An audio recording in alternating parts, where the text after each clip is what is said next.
Welcome to another episode of Chris McDaniel's America here on the Midnight Ride Network.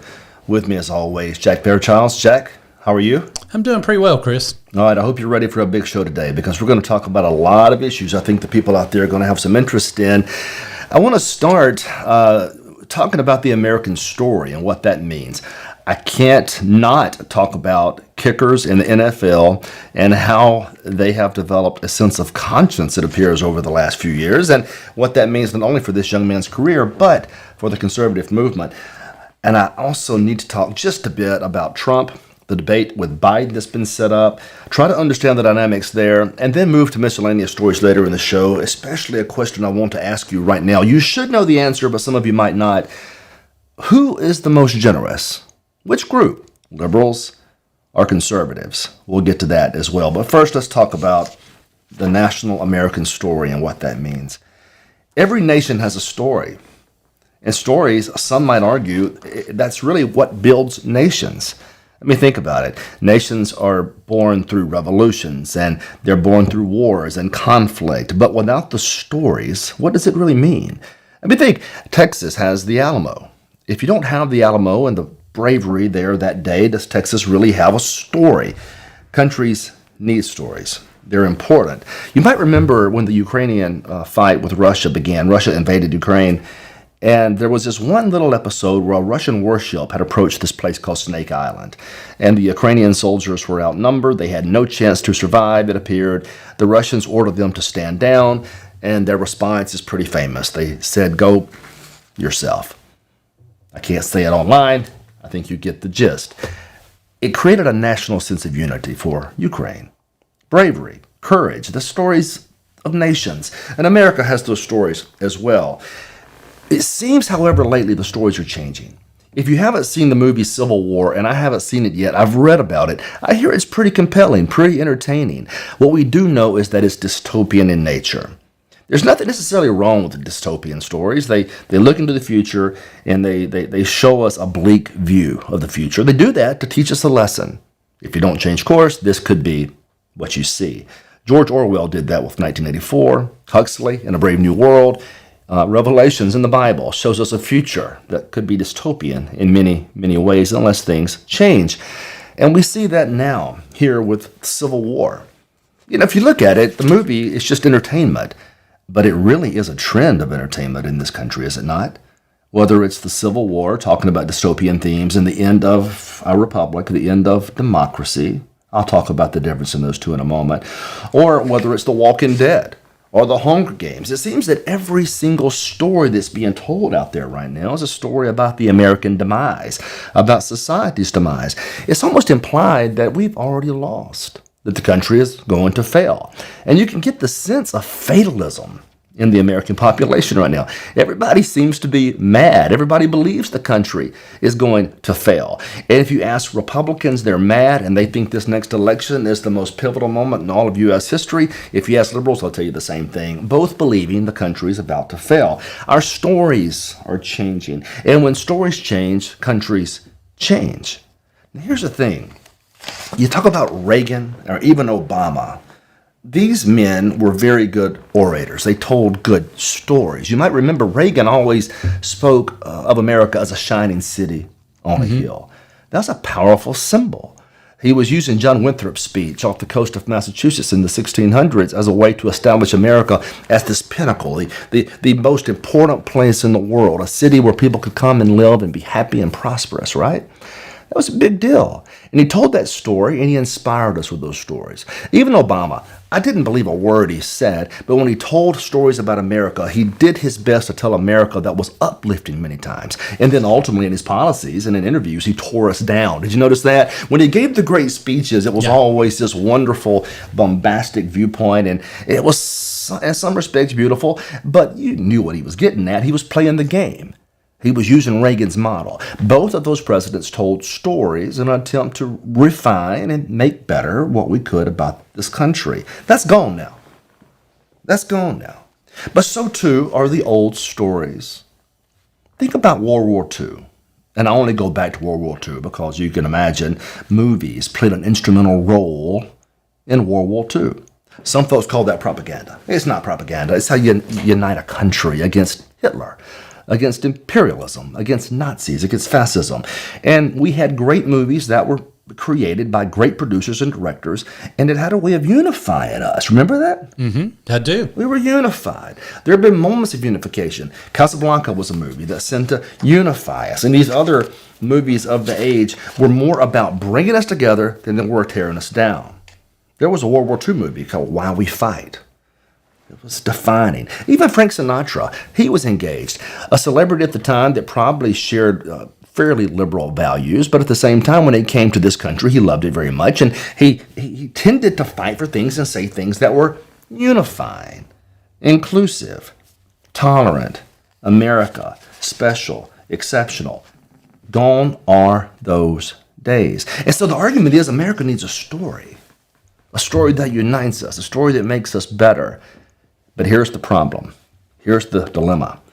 We may need that story, but the American left has moved so far toward communism and socialism and every other ism one can imagine, it may not be possible to formulate those stories. You see, back then, even the Democrats of the 30s and the 40s, though progressive by those standards of the day, they weren't radicalized.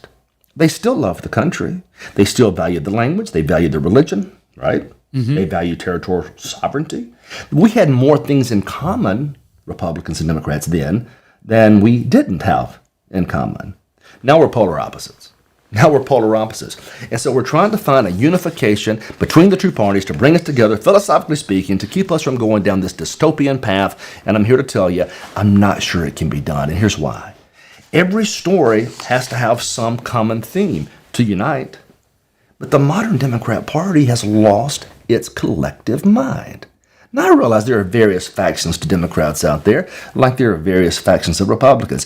But most parties are animated and controlled by the base, activists primarily, the loud people in the room. You've seen on the Palestinian protesters, those aren't Republicans. That's not the young Republican society demonstrating out there. Those are Democrats demonstrating, right? Yes. They're the loud ones in the room, and they get the attention. They're the ones with the bullhorns. They're the ones with the cropped haircuts, yelling and screaming and burning down cities if they don't get their way. These are the guys that get control of the party. And yes, that's who controls the Democrat Party, radicals.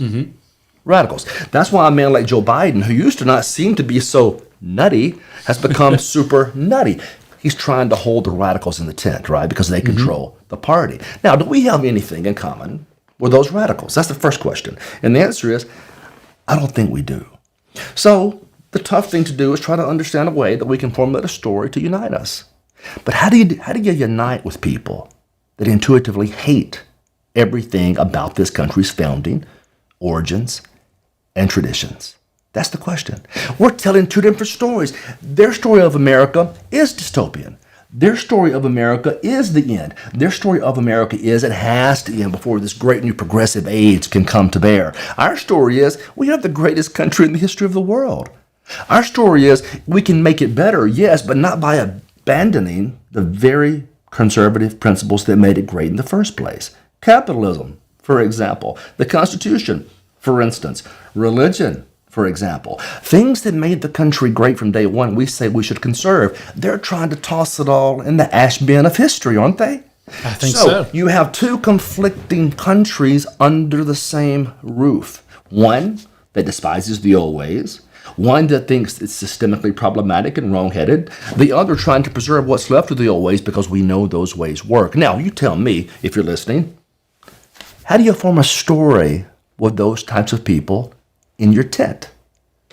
You don't form a story with those people. Their stories are fundamentally different than ours. They don't believe anything we believe. Let's think through it. Freedom of speech.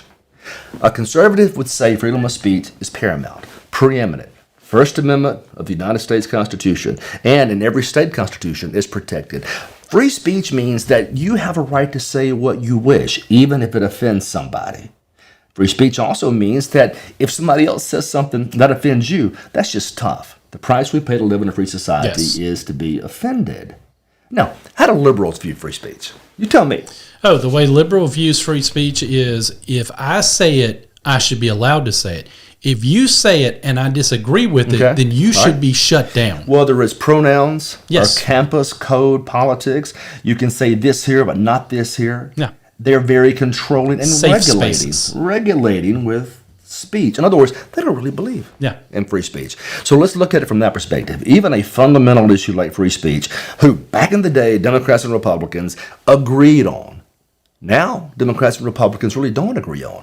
Democrats would tell you point blank that if the speech offends, well, it should be regulated. Yep. If the speech is problematic to my sensibilities, well, maybe it shouldn't be allowed at all. That's where they are. We have no common thread with that mindset. Freedom of religion, also there in the First Amendment, a preeminent American right enshrined in our Constitution.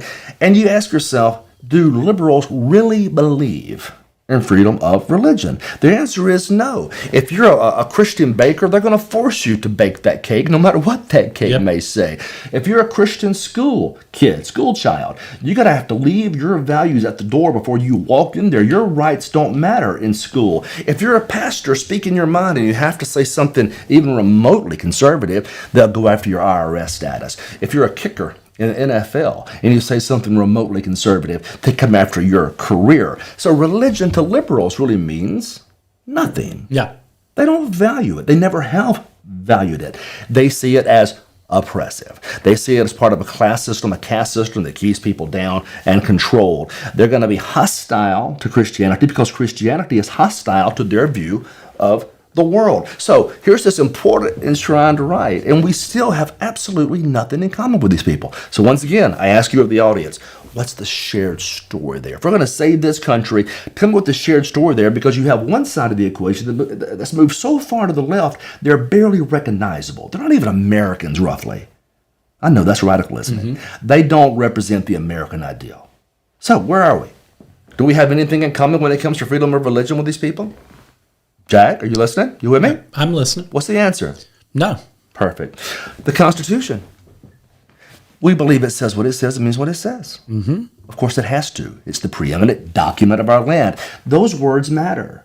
You can't just erase them when you don't like them. There's an amendment process if you want to amend it. You can't just take a dry eraser and get rid of it.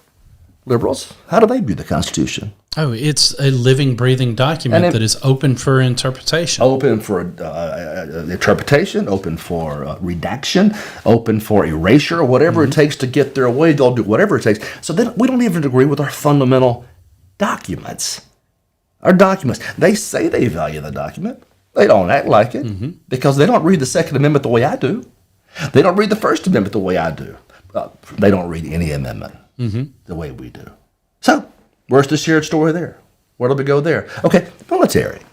Conservatives traditionally, and America traditionally, holds our military in the highest of esteem. Do you think modern liberals hold the military in high esteem? Absolutely not. How do they see the military?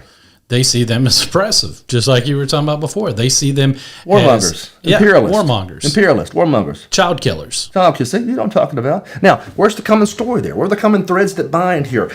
I'm still trying to find how we live with these people as oppressive as they've become.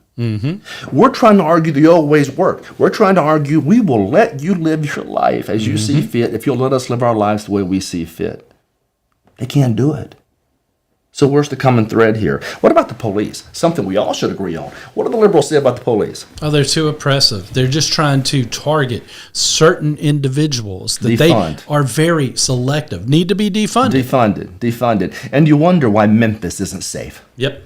And you wonder why New Orleans isn't safe and Jackson, Mississippi isn't safe. As parts of Chicago are unlivable because liberals don't value law and order. But we do still to this day. And the old Democrats used to. They used to value law and order. Something has happened to that party and they've gone so far away that we can't even have a shared conversation on American values because they don't value things that are American. Do you see the problem? 100%. If countries are built on stories, what's our modern story then? It's dystopian. Maybe they're right. Maybe we're seeing all these movies that end badly for this country, that end badly for society, because people intuitively recognize that we have nothing any longer in common with the American left. And that's a shame. Because if they would recognize that this country was built on greatness, despite its flaws, we know we've made mistakes in this country, but every country has. It's the definition of a country that are controlled in part by people who are fallible. That is, humankind, right? So we know there are mistakes made. Our job is to find a more perfect union, and we've done that pretty well. No other country on this planet has protected individual liberties like the United States of America. No other country has ever given people upward mobility like the United States of America. No country has ever fought for individual dignity and rights like the United States of America. And they seem to think that this is an oppressive regime, an oppressive system. I'm struggling here because I don't see the national story. Historically, we're bad to them. Systemically, we're bad to them. Culturally, we're bad to them. Environmentally, we are bad to them.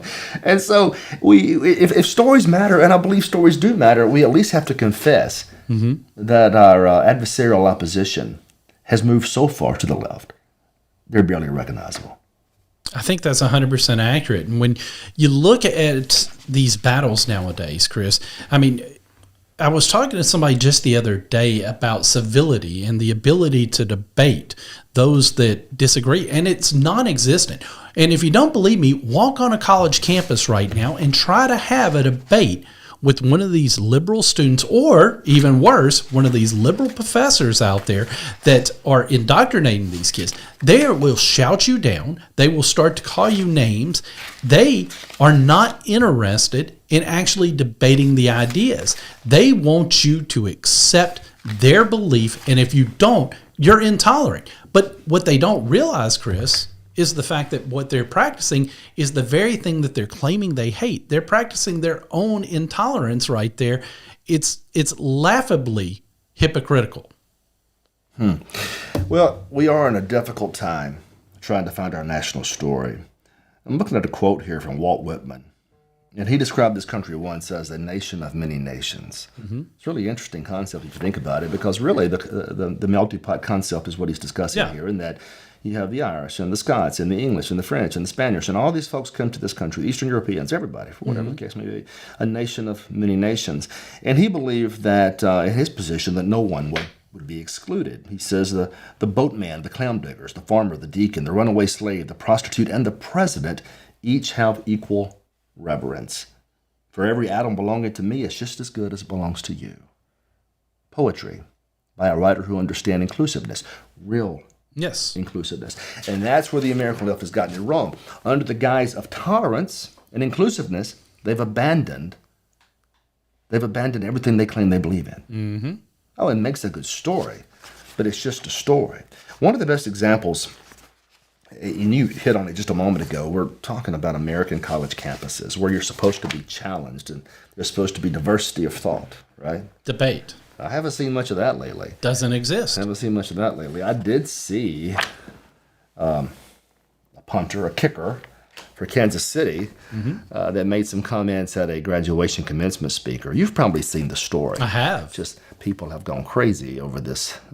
And I don't get the big deal here. Well, we'll talk about it. Let's talk about it. I mean, the big deal is he actually says something remotely Christian. That's what I took away from it. Wait. I thought we were just talking about freedom of religion. Apparently, this guy doesn't have it. I don't think so. Now, had he gotten up there and been openly hostile to religion, there'd be no story. Yeah. He'd be celebrated. But he said some things that are pretty conservative, and all of a sudden he's this evil guy. In fact, so bad that there's been a petition.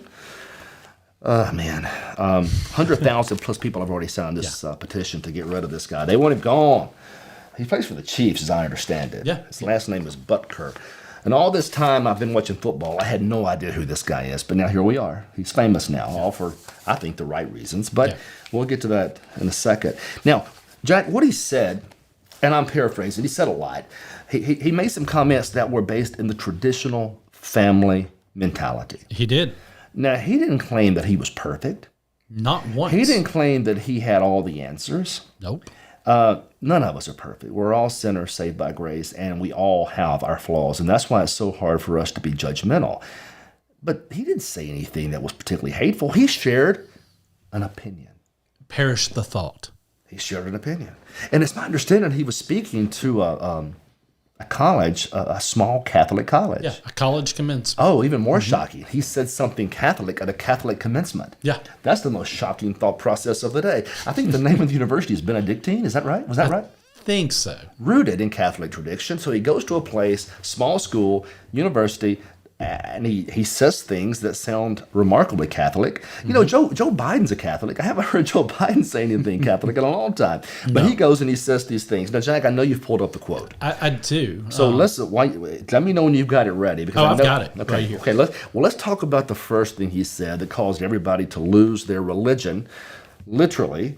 And I think it dealt with women in the workforce, did it not? It did. Okay. And if you want, I can read for you. Right. It says, for the ladies present today, congratulations on an amazing accomplishment. You should be proud of all that you have achieved to this point in your young lives. I want to speak directly to you briefly because I think it is you, the women, who have had the most diabolical lies told to you. How many of you are sitting here now, about to cross this stage, and are thinking about all the promotions and titles you're going to get in your career? Some of you go on to lead successful careers in the world, but I would venture to guess that the majority of you are excited about your marriage and the children that you will bring into this world. I can tell you that my beautiful wife, Isabella, would be the first to say her life truly started when she began living her vocation as a wife and a mother. I'm on this stage today and able to be the man that I am because I have a wife who leans into her vocation. I am beyond blessed with many talents God has given me, but it cannot be overstated that all my success is made possible because of a girl I met in band class. That's good. That's good. I mean, I hear all that, and I hear a guy giving something that's really shocking. Yeah. An opinion.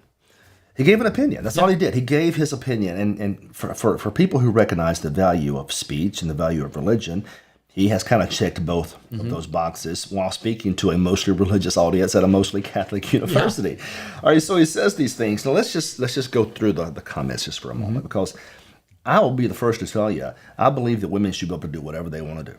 Yeah. If you want to go be the best lawyer in the world, I wish you would. I've practiced against women lawyers, and they're absolutely outstanding at what they do. You want to be the best doctor in the world, you should. You want to be president of the United States, as long as you're not Hillary Clinton, you should. Yeah, yeah. Right? or Harris. Or if you have let's just say if you have a conservative mindset. Exactly. We need an American Margaret Thatcher. And Amen. I mean, and that does not include a lot of these Republicans out there, I know. But here's the thing. I believe strongly that women should have the right to do whatever they wish. That doesn't discount the importance and value of motherhood. It doesn't discount the importance and the value of women also choosing to go the alternate route, which cuts against what we've been taught. And I think what women have been told for many, many years, they're told that if they're not successful professionally, they're not successful. That's not necessarily accurate. You could be a very successful mother and raise successful children and be a good person and work hard for your family. Those are good traits. When did it become, I don't know, controversial to say things that once seemed to be a matter of common sense? He wasn't suggesting they not. He didn't even say don't. Yeah. He just basically suggested maybe there's also an alternative path here that one might follow. Now, I realize that ruffles some feathers, but he had the right to say it. He did. And had he been a liberal speaker, advocating that women don't take their husbands' last names, that women leave the family, that women ignore the children, that's an antiquated idea, there's no news here, because that's the mainstream. That's how the American left sees it. They would have high-fived us, said great speech, and sent him on his way, but he said something that was counterculture.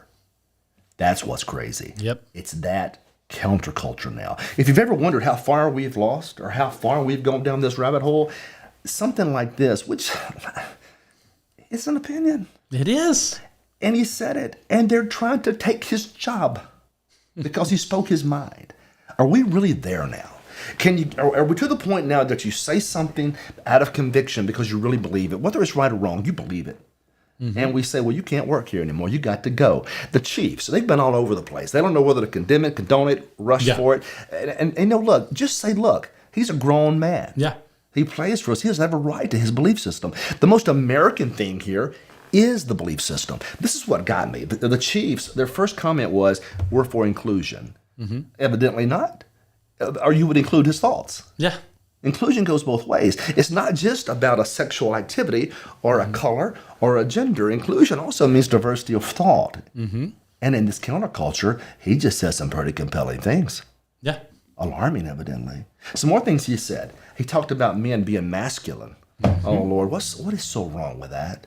Nothing. What is so wrong with that? Have we reached the point now that men can't be masculine? Is it only acceptable that we just sit there and shut up in the corner and not speak our minds? I mean, that seems to be what most of the Republicans have done over the last 60 years. I'm not suggesting that's the right approach. I don't mind masculine people. I think that should be encouraged. Now, masculinity, properly defined, does not mean fighting, right? And drinking and killing and being disrespectful. But there's a certain charm to a man being a man, standing strong for what he believes in, right? Yes, 100%. Okay, taking care of his family if he can, taking care of his friends if he doesn't have a family, being a man. And he said something along, I don't have the exact quote, you may have it in front of you there, but again, he was being ridiculed for it. It goes to show how much the counterculture has taken control, and that should be alarming to all of us. It should be, Chris, because, I mean, he's not saying anything that, if he had said this 10, 20 years ago, nobody batted an eye at it. But the fact that now it's the worst possible thing that could be said, the fact that he had the audacity to say that it's okay for a woman, if she chooses to do like his wife and stay home and be a mother and a homemaker.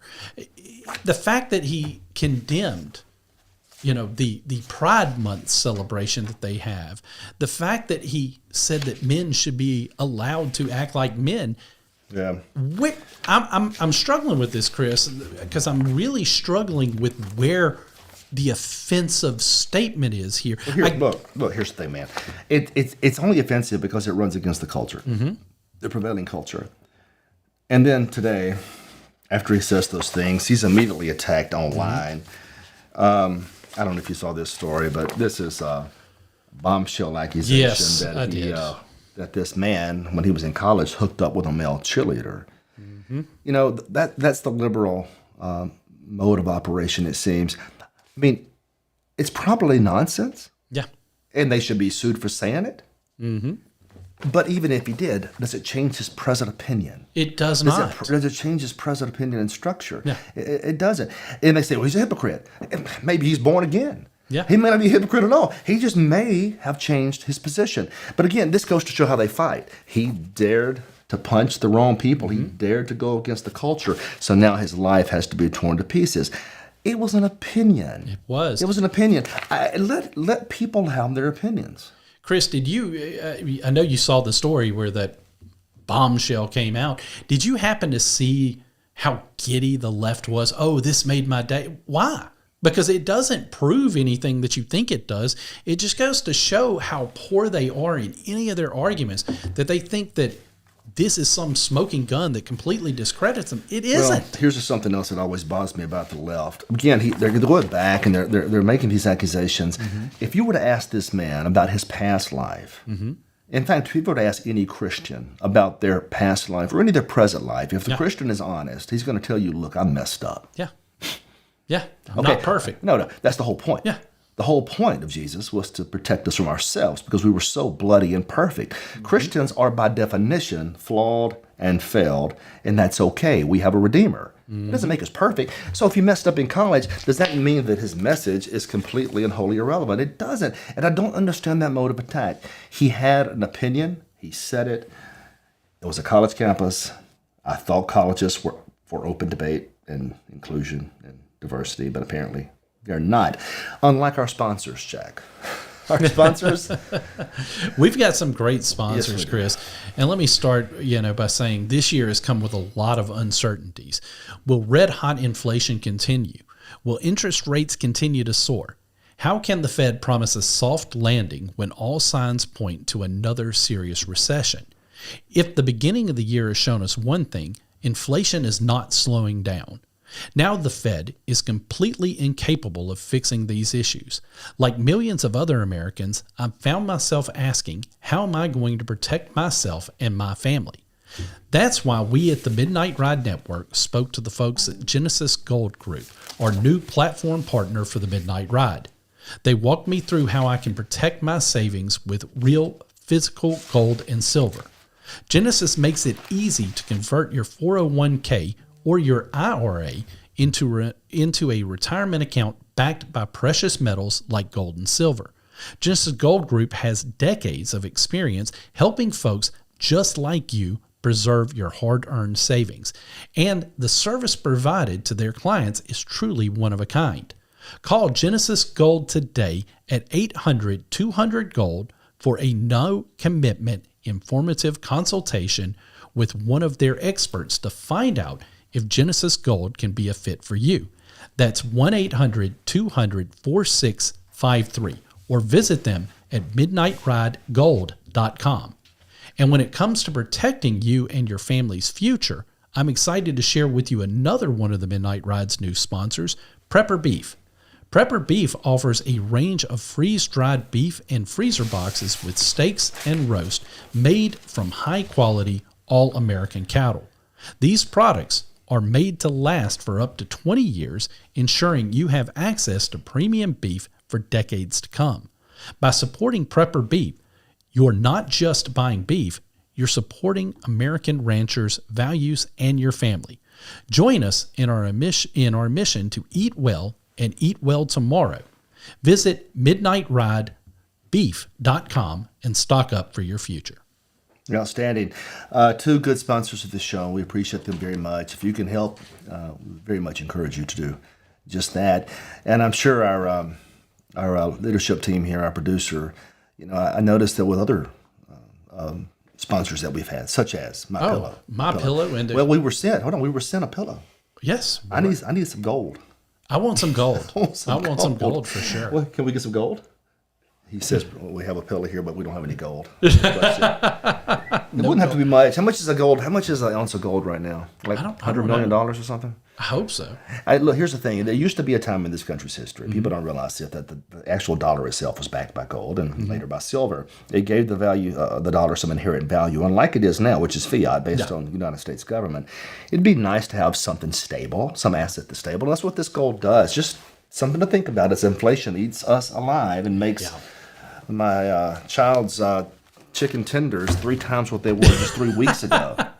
Have you noticed this with this inflation? I used to would eat out regularly, Chris. I do not as often. But even still, if I go to the grocery store, when I'd go in, I get 1 bag of groceries. I'm not buying a lot. It used to be between $10 and $20. Now it's guaranteed I'm not walking out of that grocery store without spending a minimum of $50. Yeah, it's crazy. I went the other day. I guess it's so.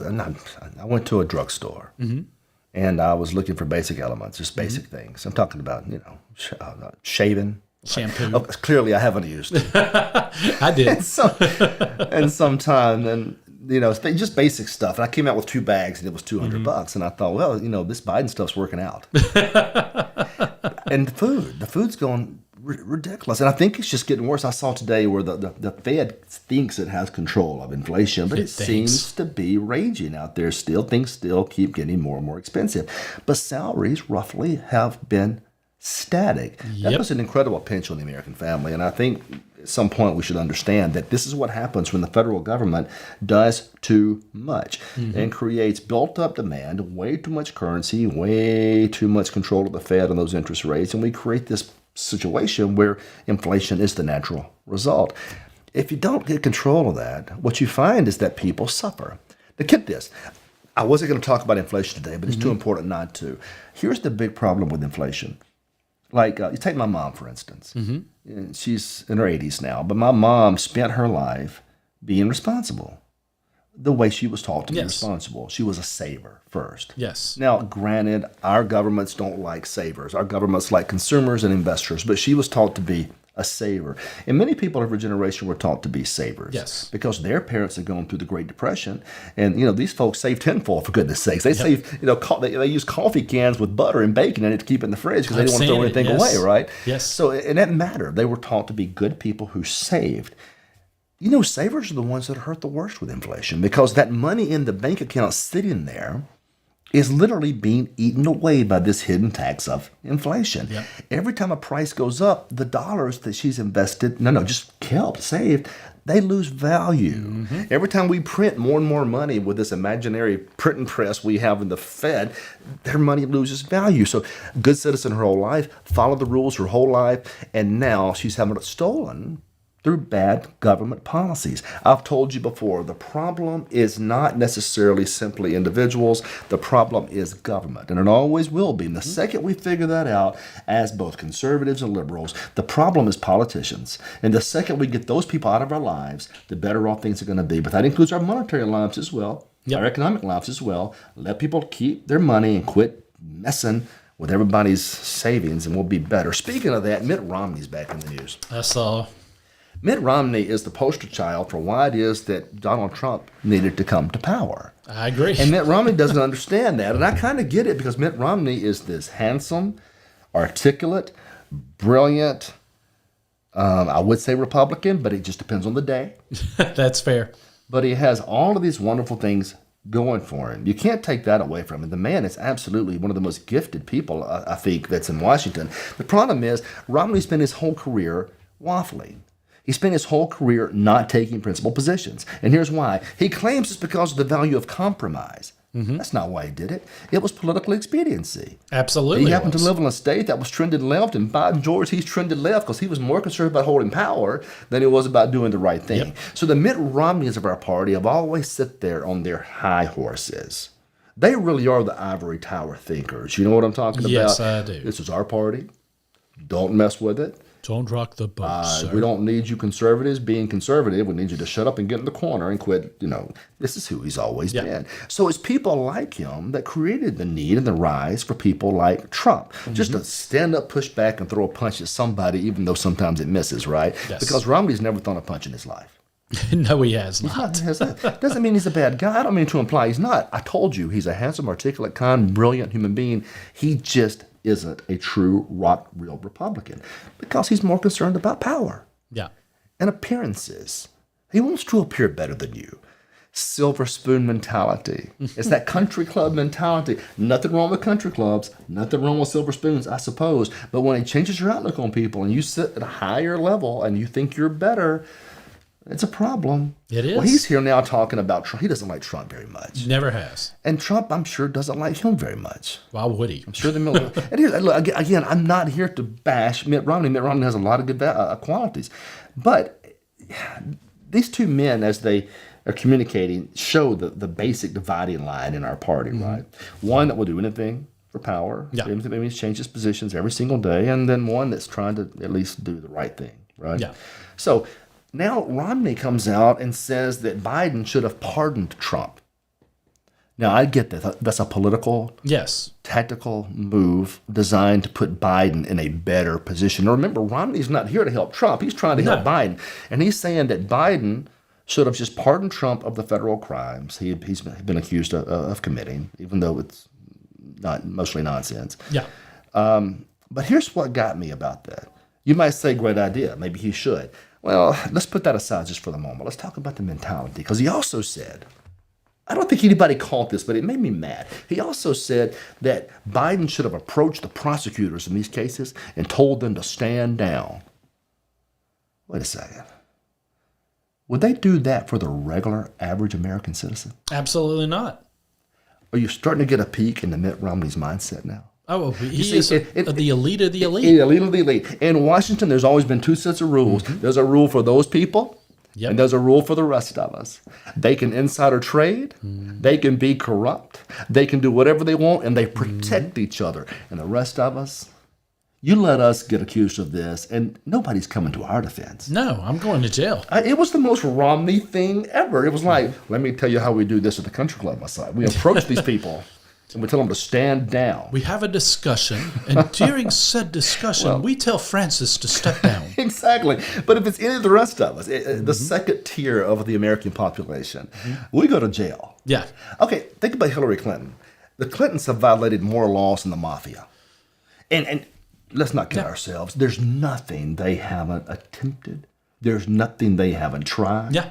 There's really nothing they haven't done. And Hillary Clinton walks around, no problems at all. If you were a fraction of a fraction of a fraction of Hillary Clinton, you would be in a federal penitentiary right now. Yeah, I'd be under the prison. Right. That's the system we're trying to go up against. And both sides have utilized it much to their satisfaction. And that's the establishment we're talking about. If you wonder why Trump has such a difficult time, and you wonder why conservatives have such a difficult time, it's because the elitist in the established order aren't going to share their toys. They're not going to share their country clubs. They're not going to share their halls of power, and they'll do anything to keep us out. Chris, and this may change. It's still on topic, but it may change something. But it's something when I was doing my show last night that I saw that I thought of you immediately because I wanted to ask you about it. One of the things I found hilarious that they are flocking on and are saying it's this big scandalous moment from this Trump trial is the revelation that Trump may have paid money to have negative stories said about his opposition.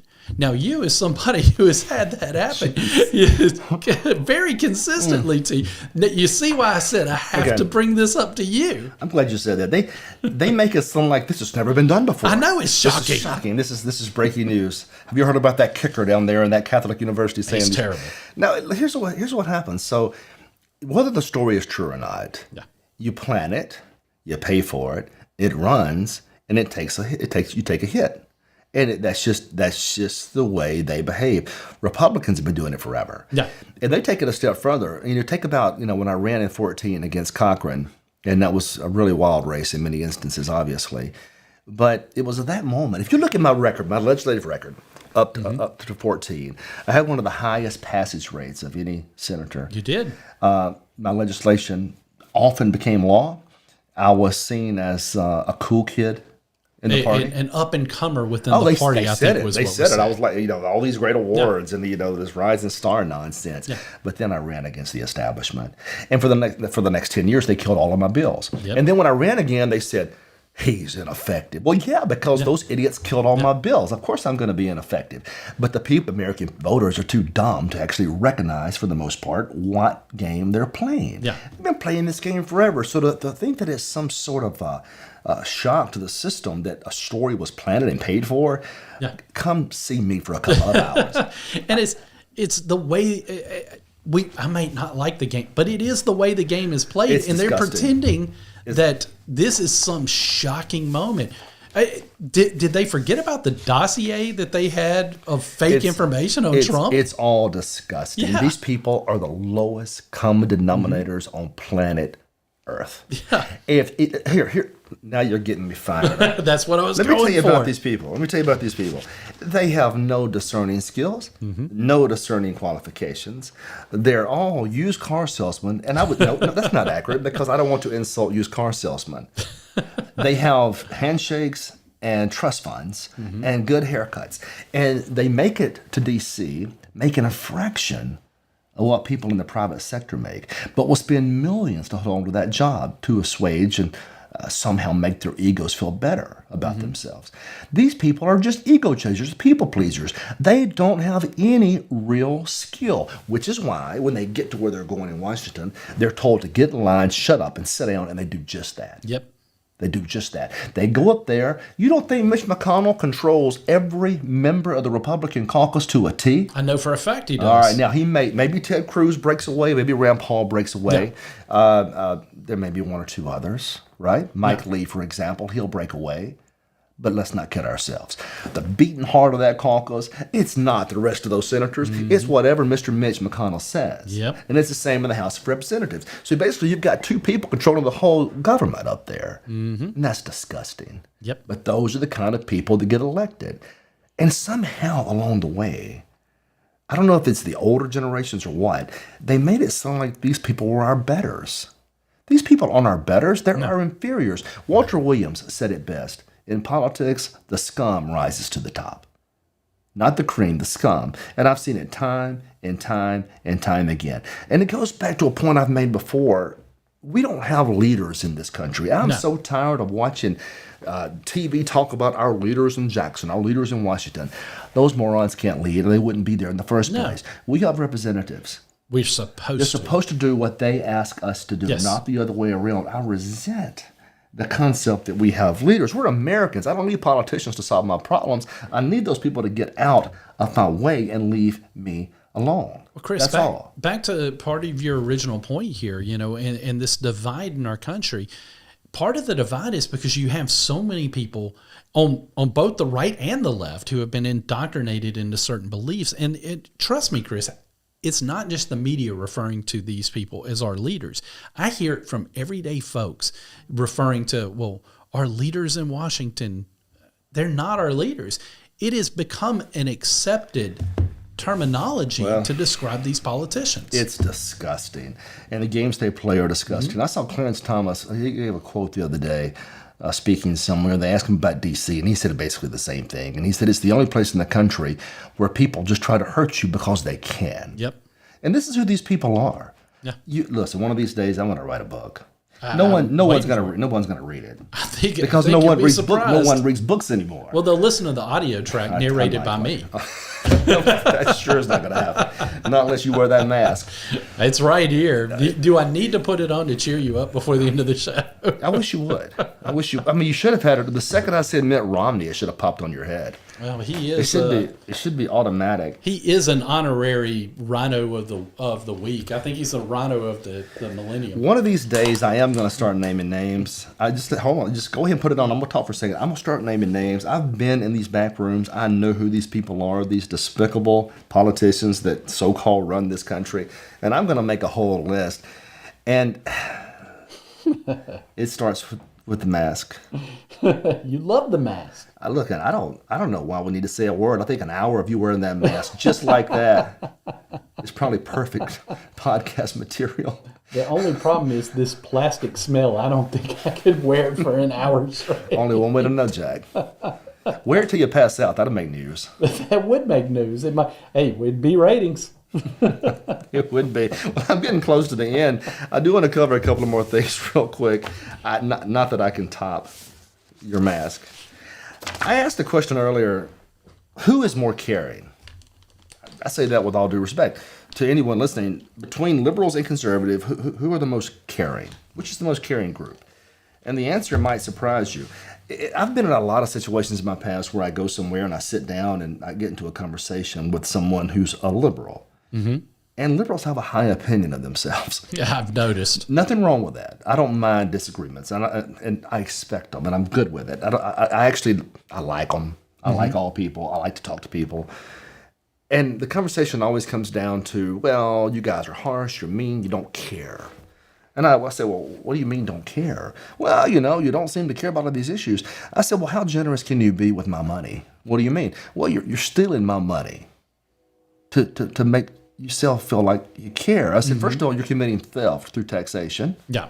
And then you spend it on things you think are good. And you say, if I say no to that, then I'm not being kind or generous. The real question isn't how government spends the money, because that's coercion, that's force. They're stealing that money. Now, I know people say, well, that's the price we pay to live in a free society. Not 40%, it's not. Give me a break. Mm-hmm. I'm tired of paying for free cell phones for everybody in the world. Amen. I'm sick and tired of making sure these people can sit at home on those front porches and wait for those paychecks. They need to get a job. Mm-hmm. I know that sounds horrible. That doesn't mean I don't care. Of course I care. I care enough to create a society and to help create a society where they have upward mobility. A society where they can achieve greatness, where they don't have to be in poverty. I care that much. If I cared less, I might give them a rough paycheck every month and tell them to sit there and wait for that menial existence. That's not caring. But more importantly, it's not what the government spends it on. It's what you spend it on. So studies have been done. And sure enough, I drilled down and I found a book. And this book is something I think we all should read. And it's called Who Really Cares? Have you seen it? Who Really Cares? It's by Arthur Brooks. He's an economics professor at Syracuse. Mm-hmm. And when he started writing the book, he was trying to determine which political calculation, that is, which political theory, is the most generous. Are liberals more generous or conservatives? Are they more generous? He said when he first started writing the book, he thought it would be liberals. And he said it wasn't. It doesn't surprise me. So he recalculated the data. He reanalyzed the data, came back with the exact same conclusion. A comprehensive study conducted by this university professor. Syracuse is not a conservative institution. Not at all. And what did he find? Conservatives were more generous with their money. And it wasn't even close. Conservative private donations far outnumber liberal private donations. It's not even close. The common denominator there, what makes it so interesting, is that the very thing the liberals hate the most about conservatives, that is religion, that's what drove up the charitable giving. It was religion and about one's philosophy of government that made them more generous than the other. And what's our philosophy of government? The philosophy is that private donations in charity is better than public donations in charity. That people can need help and can use help, but it would be better if we did that for them and not allow some bureaucrat or politician to do that for them. And sure enough, what Mr. Brooks found is that it's conservatives that are the most generous. Now, this is really going to blow your mind. Which state do you think, of all the 50 states, have the most generous people when it comes to giving? I'll let you know. It's Mississippi. I'm not surprised. It's Mississippi. Now, here's the great, interesting irony of that. We are the poorest state in the country. That is true. And we are also the most generous state in the country. See, conservatives are generous. They're generous because they care.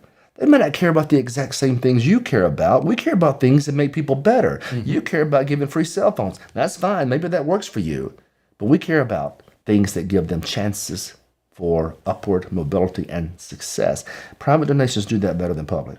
Always will, always have. There are just certain things the government doesn't do well. Now, I'm not suggesting, nobody is, that we do away with the social status or the social welfare net. That's not the case at all. But we have to make it temporary, and we have to make sure people use it and then find ways off of it. Yep. It cannot be a permanent solution for people anywhere, because what it does, it traps them and it keeps them stuck in poverty. Our job is to make sure people have a fighting chance. That's true generosity, and that's what conservatism is supposed to be about. Now, with that said, that's the Chris McDaniel's America. Jack, I appreciate the opportunity to be here. Thank you for having me. I still smell plastic, though. Okay, well, there's only one. We need to go out with it. Put it back on just for the exit. Just for the exit. Don't take your time, though. We're not I'm right. trying. It takes a second. Come on now. Come on with it. All right. Bye, guys. This is Chris McDaniel's America. We've reached a low point. We have. Have a good night.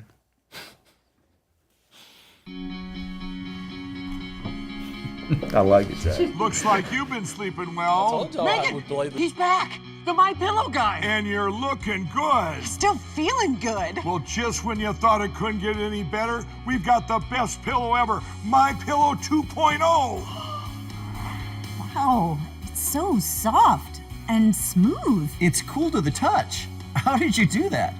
Well, we took My Pillow's patented fill and combined it with this new technology that we didn't have back then when I invented My Pillow to bring you the best pillow in history, My Pillow 2.0. Just like all of you, I never imagined that My Pillow could get any better. That's why I haven't changed it in nearly 20 years. Then I heard about a revolutionary new technology, and I knew I had to bring it to you all. My Pillow 2.0 is truly the next generation of My Pillow. The My Pillow 2.0 is cooler and softer than the last My Pillow. It is so comfortable to sleep on at night. I look forward to going to bed, and I wake up well rested in the morning. Sleep is all about temperature and height. My Pillow 2.0's patented adjustable fill is going to give you the exact individual support you need from your head to your bed. And now here's where it gets even better. We've all experienced those temperature-related sleep interruptions where you get too hot, you toss and turn, you flip your pillow over to the cool side. Well, all that's gone with my brand new My Pillow 2.0 cooling fabric that's made with temperature-regulating thread. The best sleep just got even better. Whether you have a MyPillow or not, you need to get the brand new MyPillow 2.0. Call or go to MyPillow.com now. Use your promo code, and for a limited time when you buy one, you'll get a second one absolutely free. You're sleeping even better. And cooler, too. And you're looking good. feeling good. I knew you would. Visit mypillow.com.